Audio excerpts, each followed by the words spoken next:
네, 부처님들 반갑습니다. 오늘은 부처님 제자 가운데 한 분에 대한 이야기를 해드리도록 하겠습니다. 부처님도 어렸을 때는 친구가 많았거든요. 그래서 늘 함께 살던 친구가 있습니다. 이름은 가류타이, 깔루다인이라고도 하고요. 여러분들께서 이제 들어보셨을 이름인데 언제 들어보셨냐면 불설 아미타경, 아미타경 보시면 그 안에 들어있고, 그리고 16대 아라한 중에 한 분입니다. 이제 이렇게 유명한 분인데 원래부터 착했느냐? 그렇지는 않습니다. 원래는 이제 그냥 부처님 귀한 집 자제잖아요. 그 굉장히 유명한 재정을 관리하는 그 신하의 아들이었기 때문에 잘 살았어요. 잘 살고 너무나 넉넉한 환경에서 잘 살고, 시다르타 태자와 거의 늘 친구처럼 아주 친하게 잘 지냈습니다. 근데 이제 시다르타 태자는 출가하러 떠나고 그 자리에 신하로서 이제 아버지의 대를 이어서 신하로서 그 시다르타 태자의 아버지인 정반왕 옆에 이제 신하로 근무를 하게 됩니다. 그런데 부처님께서 이제 부처님이 되셨다는, 시다르타 태자가 드디어 부처님이 되었다라는 소식이 전해지는 거예요. 그 나라 안에도. 그래 되면 어떻게 돼요? 특히나 그 아버지인 정반왕의 입장에서는 아들이 고향을 꼭 방문을 해줬으면 좋겠다라는 마음이 아주 절실하게 들 거 아니에요. 그래서 이제 신하들을 이제 보냅니다. 이제 자식이 보고 싶으니까 부처님 좀 우리나라로 청해달라, 이렇게 신하들을 보내면 그 뒤로는 이제 신하들과의 소식이 끊깁니다. 소식이 왜 끊겼을 것 같아요? 네, 맞습니다.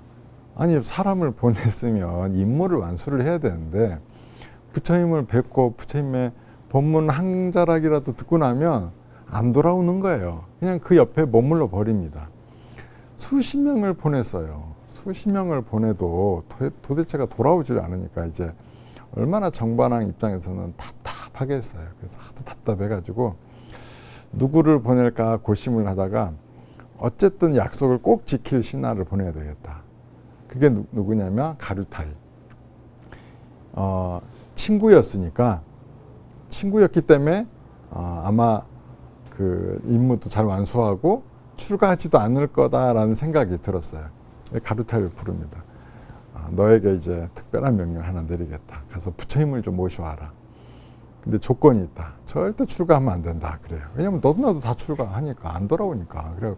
출가하면 절대 안 된다. 그러니까 가류타이가 그러는 거예요. 그 얘기를 듣더니 저는 그 말씀을 못 지키겠습니다. 그래요. 그 말은 뭐예요? 출가하겠다는 거지. 그러니까 본인도 자신 없다는 거지. 부처님 법문을 듣고 출가 안 할 자신이 없다는 거죠. 그러니까 이제 한 정반왕이 이제 화를 냅니다. 그러니까 이제 어떤 얘기를 하냐면, 제가 비록 출가를 한다 할지라도 임금님께서 내리신 명령은 꼭 완수를 제가 하겠습니다. 이래요. 그러니까 그래 어쨌든 아들을 보면 되니까 정반왕 입장에서는. 그래서 그래 좋다 이렇게 합니다. 그래서 진짜로 가류타이가 부처님 곁에 와요. 근데 부처님 곁에 왔는데 아무리 친구지만 부처님 곁에 갔더니 벌써 제자가 몇 명이었을까요? 그때 당시만 해도 2,000명이 넘습니다. 제자가. 그러면 어때요? 순서대로 따지면 2,000번이 넘는 순서야. 그러니까 부처님 곁에는 벌써 이미 다 있어요. 사리불, 목건요, 줄줄이 아주 쟁쟁한 그 스님들이 아라한의 스님들이 있었기 때문에 감히 본인은 이제 명함도 못 내는 거야. 그래서 와서 법문 듣고 자기도 이제 출가한 마음이 생겨 출가는 했어요. 근데 그 임금님의 명령을 잘 내가 지켜야 되겠다라는 마음을 잊지 않고 있었어요. 때를 봅니다. 우선 곁에 갈 때가 안 나와요. 가까이 가고 싶은데 서열이 너무 낮아. 그래서 가까이 가지도 못하고 있었는데, 그리고 이제 또 몇 년을 보내요. 한참의 시간을 보내고 나니 드디어 그 본인이 생각했을 때 부처님께 같이 가자고 할 만한 그 때가 옵니다. 그때가 언제냐면 가을이에요. 가을이 돼서 낙엽이 이렇게 지고 그 온 산에 단풍잎으로 싹 물드는 아주 아름다운, 그리고 열매는 무르익는 그런 시기가 된 거예요. 그럼 우리 뭔가 바깥으로 나가고 싶을 때 언제예요? 주로 우리는 봄, 가을날 나가고 싶잖아요. 나가기 딱 좋은 날이라는 거지. 그래서 이 가류타이가 부처님께 시를 한 수를 읊습니다.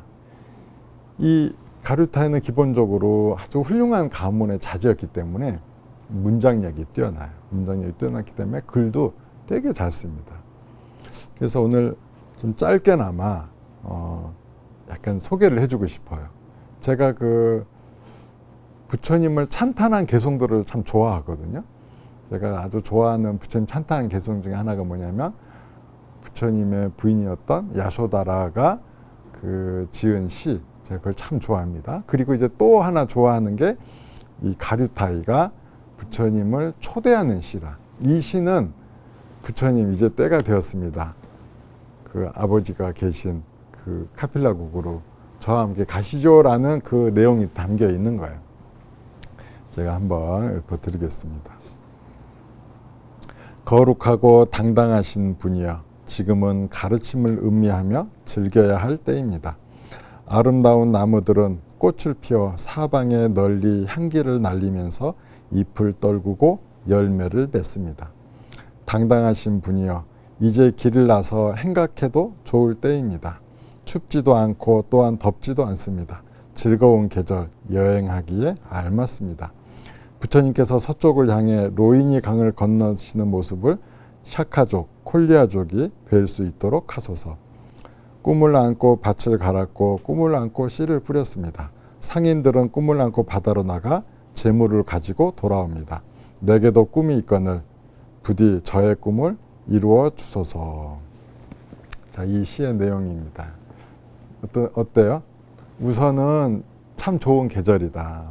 떠나시기 너무 좋습니다. 그 다음에 로히니 강을 건너서서, 로히니 강가에 두 개의 민족이 있어요.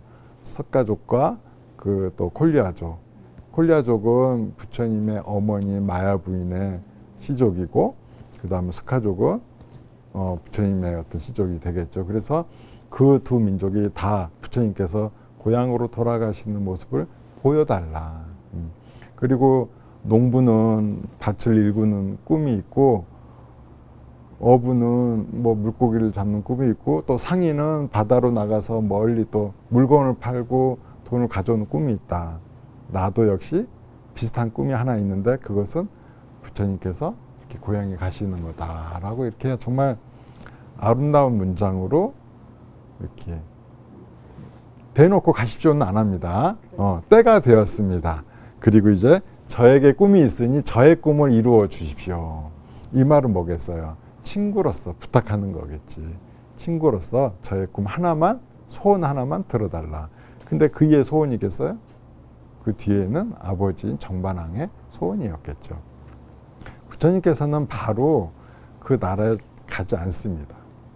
좀 시간이 한참 흐른 뒤에 가시게 되는데, 왜 그러냐면 원래 그렇잖아요. 원래 고향이라는 곳은 다 알잖아요.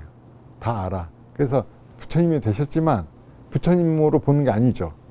왕의 자식으로 보고 친구로서 보고 이렇게 보는 거겠지. 그래서 그런 마음이 어느 정도 쫙 가라앉을 때까지 부처님은 시간을 보내신 겁니다. 그러니까 많은 신하가 본인을 이렇게 카필라국으로 청했지만 다 거절을 하신 거죠. 안 가고. 그렇지만 가류타이가 이제 때가 되었습니다 하는 순간 부처님께서는 그 때를 한번 살펴보십니다. 이게 진짜 때가 되었나 봤더니 때가 됐어요. 때가 되셔서 이제 부처님께서는 이제 드디어 카필라국으로 가시게 됩니다. 가시게 된 데는 이 가류타이 때문이죠. 참 여기까지가 가류타이의 가장 훌륭한 모습이었다. 자, 이제 임무를 완수했어요. 가류타이 입장에서는. 그런데 자기는 출가가 목표는 아니었어요. 부처님 곁에 가까이 가고 또 기회를 봐야 되니까 부처님을 임무를 완수할 목표로 이제 출가를 했는데 이제 모든 게 끝났잖아요. 그러니까 어떻게 되겠어요? 이제 삶의 약간의 그 사춘기 같은 혼란을 겪습니다. 그래서 내가 여기서 뭐 하는 거지? 뭐 이런 혼란을 겪으면서 무리 중에 하나 들어가요. 그 무리가 뭐냐면 육군 무리, 육군 비구들 뭐 이렇게 하는데 6무리의 비구다. 거기는 말썽장이 스님들이 거기 다 모여 있습니다. 이 가류타이 말고도 또 유명한 분이 한 분이 거기 들어가 계세요. 누가 들어가는지 기억나세요? 부처님의 동생, 배다른 동생도 거기 가 있었습니다. 왜? 본인이 출가하고 싶어서 출가한 게 아니거든요. 나중에 그 부처님의 강제로 출가를 시켰어요. 그래서 그러니까 이제 그게 싫어가지고 말썽을 많이 피웠어. 막 그 부처님의 가사도 몰래 훔쳐가고, 왜냐하면 얼굴이 너무 닮았거든, 형제라서. 부처님이 30 이상인데 31쌍이 닮았다고 그래. 하나 다른 게 뭐냐면 키만 달라. 약간 작아. 왜냐면 부처님 옷만 입은 사람들이 얼굴도 비슷하니까 머리 부처님 귀하니까 그게 너무 즐거운 거야. 관심병이 있었어. 난다가. 그런 난다도 있고, 그 무리에 이제 끼게 됩니다. 그래갖고 말썽을 많이 피워요.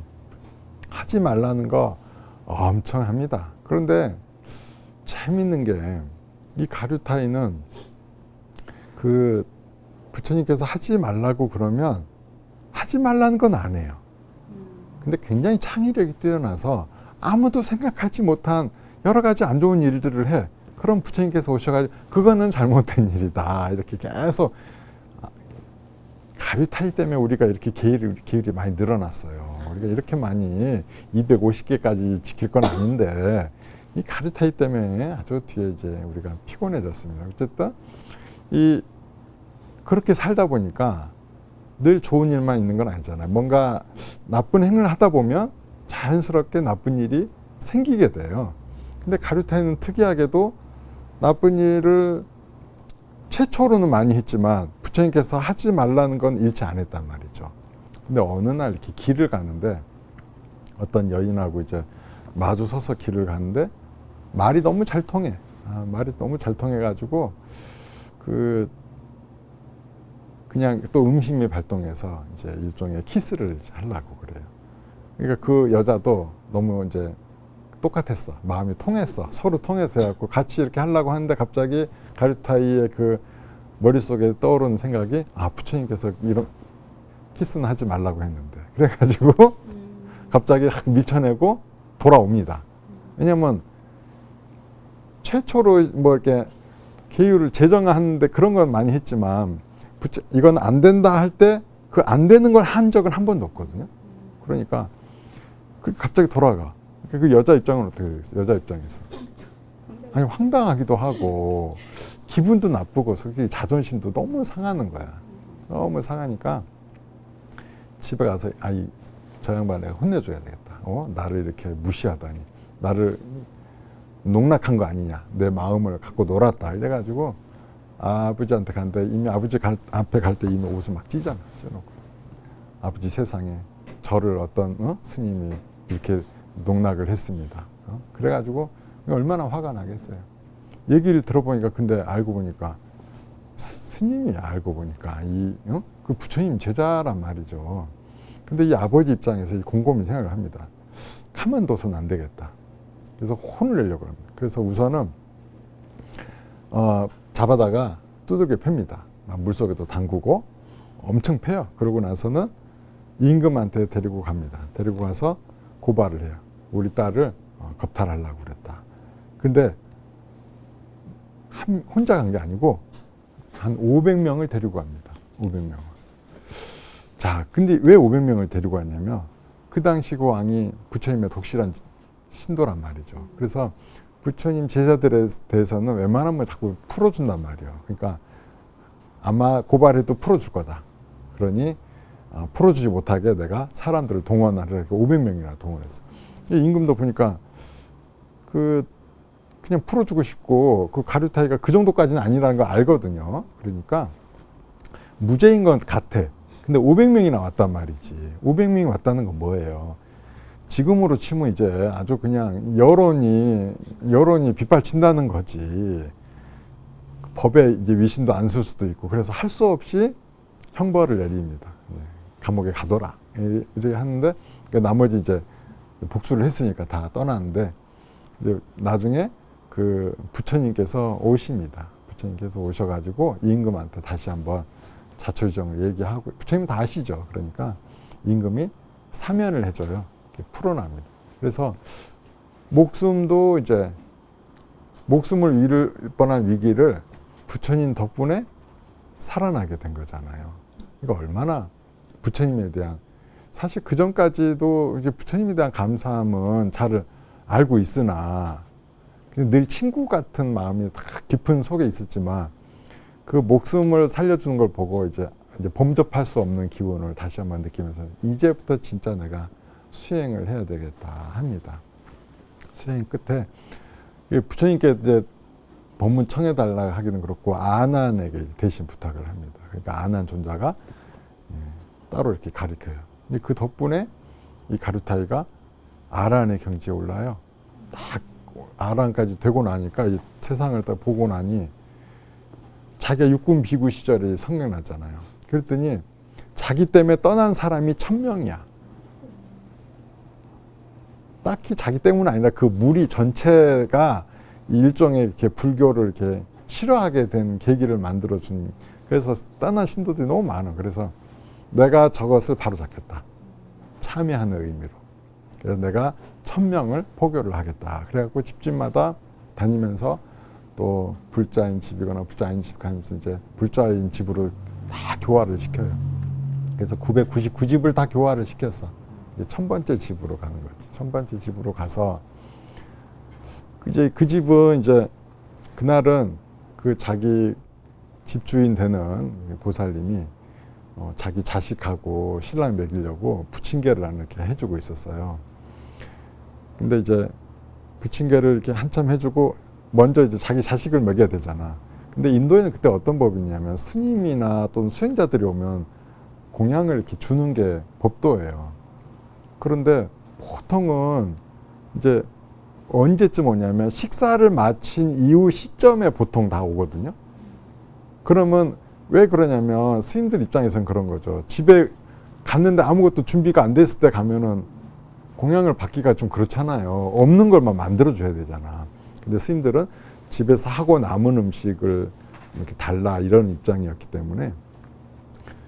근데 너무 일찍 온 거야. 이제 요리를 막 하려고 하니까 와. 그러니까 이분이 그 스님들한테 해야 될 도리는 알고 있었으나 뭔가 얄미워. 이렇게 주기가 싫어. 그날따라. 그래야 주기가 싫어가지고 그 모른 척 했어요. 스님이 계속 서 있어. 탁발을 하기 위해 서 있는데 이게 속 안 가. 이게 속으로 그래. 그 내가 뭐 저 스님이 그 시력을 잃는다 하더라도 눈알이 다 빠진다 하더라도 나는 음식을 절대 주지 않을 거다. 그냥 속으로만 생각했어요. 그냥. 근데 갑자기 이 가류타의 존자가 그걸 알고 눈을 신통이 있거든. 육신통이 있기 때문에 이 눈알이 쑥 빠지는 거야. 이거 딱 보니까 스님 눈알이 쑥 빠지네. 아니 자기가 그렇게 마음만 먹었는데 스님 눈알이 쑥 빠져. 그러니까 이제 저 스님은 독한 스님이구나. 그래가지고 저 스님이 뭐 거꾸로 쓴다고 해도 내가 그 부침개를 안 주리라 이랬어. 근데 갑자기 그 스님이 진짜로 거꾸로 서서 하늘로 둥둥둥 떠올라요. 얼마나 신기한 일이야.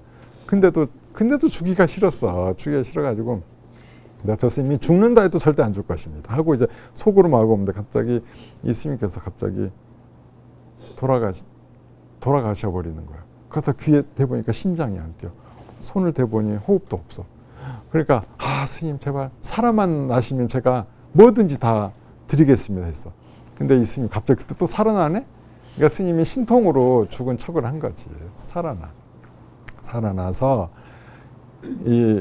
살아나니까 어때요? 살아만 나면 준다 했잖아. 그 전까지는 어떤 일이 있어도 안 준다 했는데 약속을 지켜야 되잖아.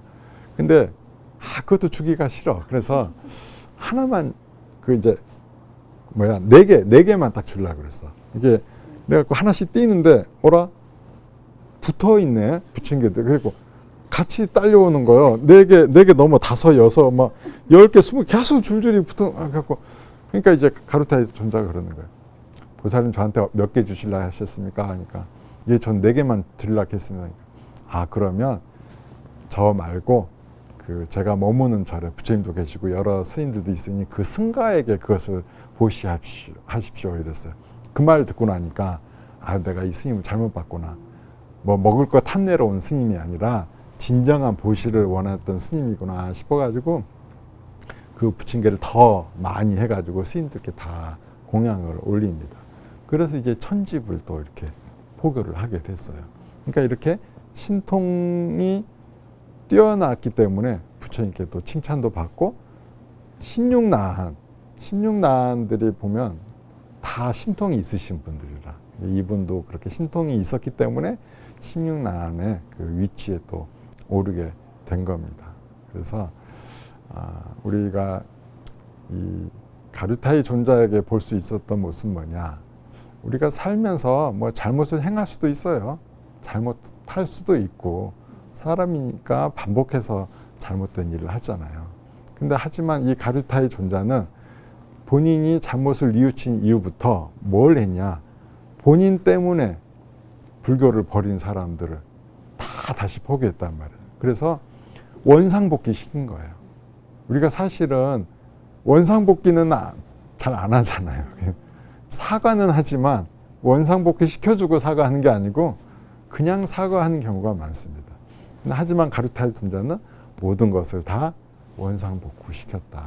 그래서 남다른 스님이라고 볼 수가 있겠습니다. 어찌 보면 진정한 참회를 했던 스님이기도 하고 또 정말 타의 또 모범, 참회의 모범을 가장 잘 보이셨던 스님이라고 할 수도 있겠습니다.